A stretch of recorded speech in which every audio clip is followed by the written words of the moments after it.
his film debut. Thomas the Tank Engine. Okay. Whose joke is this? Come on, where's the real summary? Come on, I mean, there is no way that Thomas the Tank Engine is in a Peter Fonda and Alec Baldwin movie. See, I'm right. Peter Fonda and Alec Baldwin are in a Thomas the Tank Engine movie? What? What the hell are these two big dramatic actors doing in something as brainless as Thomas the Tank Engine? I mean, it's not that it's a kid's film. Hell, a Disney movie or a Pixar movie or something of substance would make more sense, but it's Thomas the Tank Engine! The show PBS puts on when Clifford the dog is too intimidating. It's Thomas the Tank! Let's take a look. So immediately, you're hoping Mr. Rogers' trolley comes in and kicks the oiled out of these characters, but unfortunately, we're not so lucky. I'm counting how many seconds late you are. The mouths don't move! And it's creepy! I mean, I understand on the show, because it looks like they have a budget that makes Gumby look like Studio Ghibli, but come on, you got Peter Fonda in this! You don't want Peter Fonda to think you're this guy crazy, do you? You got enough facial expressions in your library, but you can't come up with one motor to go inside the character's lips to make it move up and down? Come on, I can do better. Watch! And that's somehow still less creepy than what you're doing! I've come back to find a lost steam engine. What? I'm gonna destroy her and dominate you! Whoa! Keep it in the bedroom, Diesel! Well, I'm tired of being the bottom. Just for once, I want to be in control of my train sperm. We were just talking about that. Do trains have sperm? Silence! Okay, Peter, I'm just gonna tell you right now, you're trying way too hard here.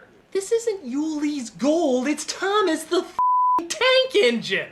I don't usually say this, but you'd understand if you don't put your all into it. I mean, why can't you be more like... It is a very important day. Well, maybe not like this. Yes, if Peter Fonda is too miserable in this movie, then Alec Baldwin is far too happy. No, lady. The proper response is, ah! Demon, demon, ah! I guess he travels back and forth between Shining Time and Sodor, and that's why people aren't themselves with terror whenever he arrives. But what's so weird about it is that there's nothing really magical about Sodor except for the fact that the trains talk.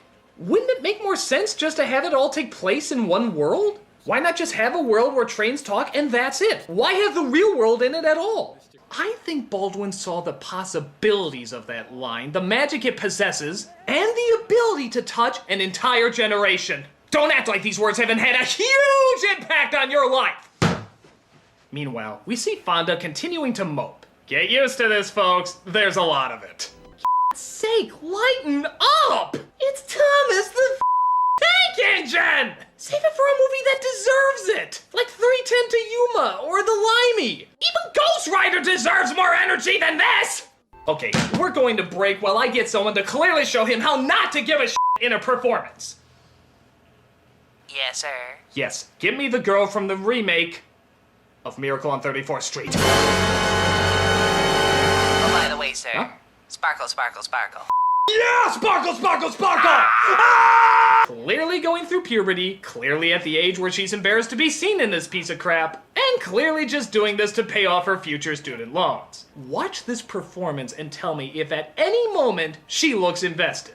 You see, Fonda? That's what we're expecting. Learn from the master. She clearly doesn't give a crap. By the way, you notice something seriously lacking in Thomas the Tank Engine? Yeah, Thomas the Tank Engine! He's barely in this! He shows up, smiles, and then we cut to either overacting, underacting, or good it's Thomas the Tank Engine acting! Oh well, maybe Baldwin can bring some balance back to this flick, as he stands here completely alone and yet talks to himself. So, sugar is the big kryptonite in this world? Well, why doesn't he just carry a packet of Splenda around all the time then? Or if the magic dust is so magical, can't he just bring a normal-sized person into the world? There'll be a giant there! So, where's that? Think, people! Think! Okay, I have no idea what that scene was about. I am now totally convinced that Alec Baldwin went nuts and they just shot a movie around it. Maybe it was supposed to be about a grandfather, his granddaughter, and a train. But Baldwin just started shouting gold dust and sparkle, sparkle, sparkle, and they had to make a kid's movie out of it. This is sadly starting to make sense. Now he's talking to flowers. It's all good. In this world, a mental breakdown is totally understandable, but not always acceptable. Just look at how he reacted when Percy came in late. I'm gonna let you know just how disappointed in you I am, and how angry I am with you that you've done this to me again. You are a rude, thoughtless little pig, and I'm gonna straighten your ass out. Don't piss off, Mr. Conductor. Am I Alec Baldwin's delusion? Is this all Alec Baldwin's delusion? And for that matter, is this the so-called help the audience was supposed to give that was mentioned earlier? Come on, even Care Bears was more interactive than that! They at least asked you to do something! Any movie can just show something being done and claim that you did that. You did that! You! You did that! You! You did that! You! For shame! It's Thomas the Tank Engine! Every time you appear on screen, you make me want to slit my wrist! Don't ever host a birthday party!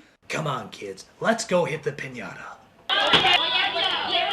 The piñata is dead and you killed him. So he shrinks her down to his size, and you'll never guess who they come across. Thomas! Yeah, remember? He's in this thing too! They figure out they can't travel through worlds without gold dust, but somehow trains can still travel okay, but there's some kind of magic that makes Lady work, but they don't know what it is, but it might have something to do with this coal that they found in the tunnelway in between worlds, which will allow Lady to make gold dust as she rides, and when did this plot become the kids' version of Memento? Yeah, it gets really needlessly complicated, especially for a film that's meant to be so simple. Prepare to meet Amtrak in hell! And so we've come to the happy end of our story, and it's time for all of us to go home. Just like Thomas. Oh yeah! There was a Thomas in this movie, wasn't there? I almost forgot! I mean, geez, between all the subplots, confusing stories, needless celebrities, and horrible editing, I can't remember what the hell I just witnessed. This movie is so bizarre in its existence. Why is it here? Why did it need to be made? Why did it have these people in it? Is it supposed to increase viewership of the show? Well, I've never seen the show and I don't think I ever will either. It's an odd film with creepy trains that look soulless, and the less I can remember it, the better. I mean, I can't think of one good thing that this movie gave us. Hey! Sparkle, sparkle, sparkle! Oh yeah, good point. I'm the nostalgia critic guy, remember? So Sparkle, you don't have to... sparkle, Yeah! Sparkle, sparkle, sparkle!